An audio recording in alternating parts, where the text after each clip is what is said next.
अगर अगर Pakistan peoples party की हुकूमत बनेगी तो मैं इंशाअल्लाह ताला दिन रात आपकी खिदमत करूंगा। मैं इंतकामी सियासत नहीं करूंगा, मैं नफरत की सियासत नहीं करूंगा, मैं तकसीम की सियासत नहीं करूंगा।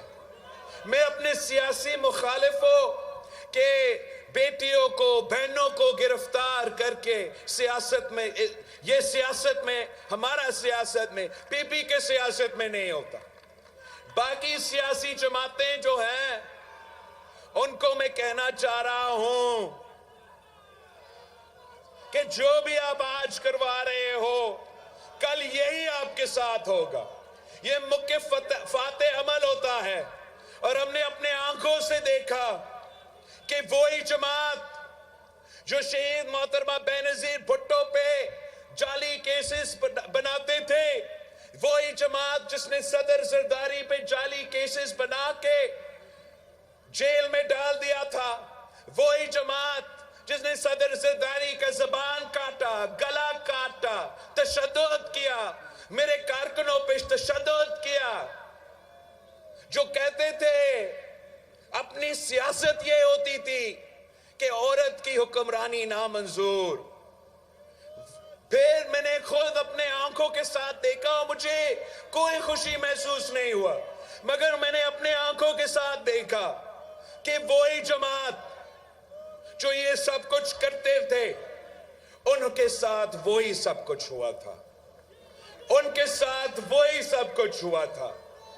जो कायदे अवाम शहीद जुल्फिकार अली भुट्टो की बेटी पे जुल्म करते थे, उनको अपने आंखों के सामने अपनी बेटी के खिलाफ जुल्म देखना पड़ा। ये कुदरत का निजाम है, ये मुक्किफाते अमल होता है। फिर हम खान साहब को भी समझाते रहे कि ऐसे ना करो, कि अगर गिरफ्तार करना है तो मर्द को गिरफ्तार करो, औरतों के पीछे ना पड़ो। हम कहते थे खान साहब को कि इंतकामी सियासत ना करो, नफरत की सियासत ना करो, हर किसी को चोर चोर का इल्जाम जो आप लगाते हो, एक दिन आप पे ये चोर का इल्जाम ऐसे लग जाएगा। वो कहता था कि मैं सबको जेल में डाल दूंगा, बेचारा खुद जेल में अब फंसा हुआ है। कहता था कि मैं किसी को एनआरओ नहीं दूंगा, अब वो कहता है कि मैं किसी से भी बात करने के लिए तैयार हूं। मसला उसका सिर्फ इतना है कि कोई उससे बात करने के लिए तैयार नहीं रहा। हम कहते रहे कि असेंबली से इस्तीफा ना दो, आए कायदे इख्तिलाफ का ओहदा संभालो, वो असेंबली भी छोड़ दिया। हम कहते थे कि सूबाई हुकूमत ना छोड़ो, सूबाई हुकूमत ना छोड़ो, इलेक्शन के लिए इंतजार करो। उसने अपना ही सूबाई हुकूमत को खत्म कर दिया, सरप्राइज कह के। सरप्राइज आपका कैसे लग रहा है आपको खान साहब? कहता था कि कहता था कि पाकिस्तान में वो 10 साल हुकूमत करने आ रहा है, वो सेम पेज की सियासत कर रहा है। अब वही सेम पेज की सियासत उसका गला पर गया है। मगर हमने इस सब कुछ पे खुश नहीं होना चाहिए।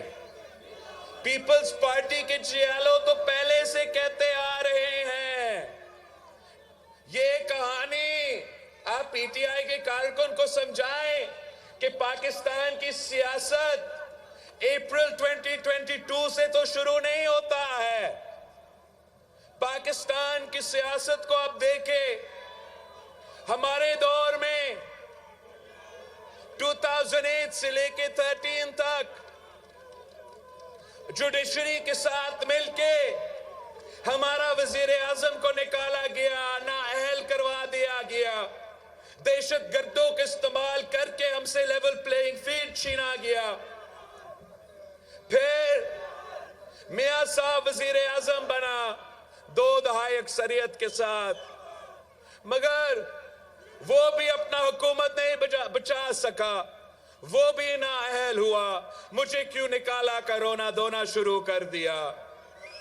फिर खान साहब हुकूमत संभालता है।